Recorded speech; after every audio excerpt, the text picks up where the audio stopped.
ಗಂಡ ಶ್ರೀಮಂತ ನನ್ನ ಬಿಟ್ಟಿ ಬಡವಂತ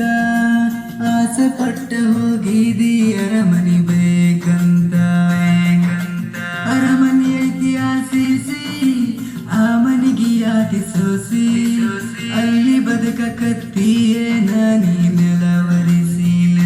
ನೀ ಬಿಟ್ಟಾದ ಮ್ಯಾಗ ನಾ ಕೂಡ ಮುಟ್ಟಿಲ್ಲ ಎಂದು ಕುಡಿಯಾದವ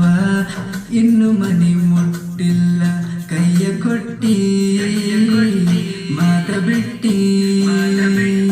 ಮದುವೆಯಾಗಿ ನೀನು ಹೊಂಟಿ ಎಷ್ಟ ದಿನದಿಂದ